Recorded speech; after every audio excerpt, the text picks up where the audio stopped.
I should have never gone into that basement. Reddit horror story. Maybe it was all those nights staying up late reading about ancient civilizations, or my obsession with archaeological documentaries, but something about those symbols carved into the walls called to me. I'd spent countless hours watching online lectures about Indus Valley sealing practices, even teaching myself basic Sanskrit from YouTube videos, but nothing prepared me for what was hidden beneath my family home. Growing up in this old Victorian house in Massachusetts, there had been one absolute rule: never enter the basement. My mother, who ran a small metaphysical bookstore, and my father, who imported antiques from South Asia, were obsessive about it.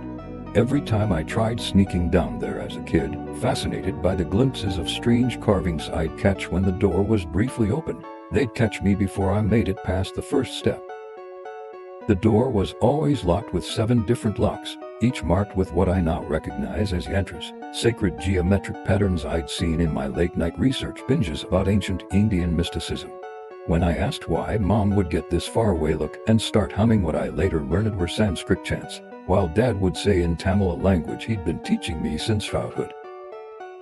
But now at 23, working at the local museum's gift shop, and dreaming of somehow turning my passion for archaeology into a career, everything changed.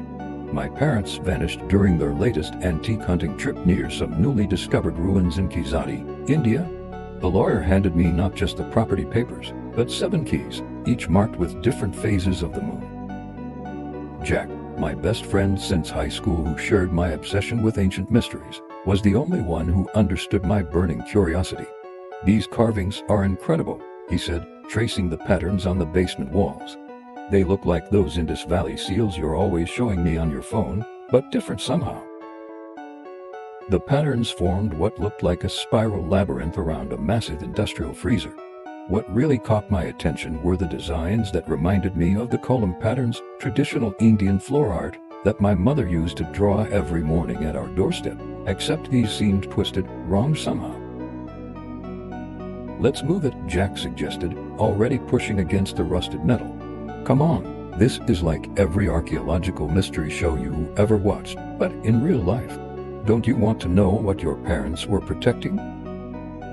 I should have listened to my grandmother's last warning. Before she passed, she'd tried telling me about our family's ancient role as guardians, but I dismissed it as just another story, too caught up in the academic side of things to appreciate my own heritage. My hunger for discovery overwhelmed my common sense. We pushed the freezer aside. The symbols beneath were unlike anything I'd seen in all my research. The center had a pattern that looked like a kolam, but made with something that definitely wasn't the traditional rice powder. "This is insane," Jack said, pulling out his knife. Before I could stop him, he scraped the edge of the pattern. "There's something under." That's when we heard it, a deep sound like 1,000 conch shells being blown at once. The temperature dropped so fast my breath fogged. Ancient Tamil words began appearing on the walls, writing themselves in burning strokes.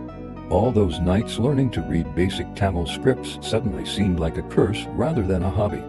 "Jack, wait, the pattern, it's the seal crack." The break followed a pattern I'd seen in an old manuscript photo on an archaeology forum. A deep crimson light pulsed through, like the sacred lamps I'd seen in documentaries about ancient temples.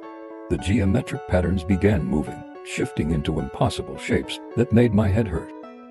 The last thing I saw was Jack's face in that otherworldly light, his expression matching the terror I'd seen in ancient masks at museum exhibits. Then darkness, except for that pulsing light, and sounds that reminded me of the weird audio clips I'd found on obscure archaeology websites. I'm writing this on my phone from behind a circle of my mom's old prayer beads. Jack is gone. The portal is expanding in perfect geometric patterns. The walls are covered in appearing and disappearing scripts, Tamil mixed with something older, something I've only seen hints of in my late-night research sessions.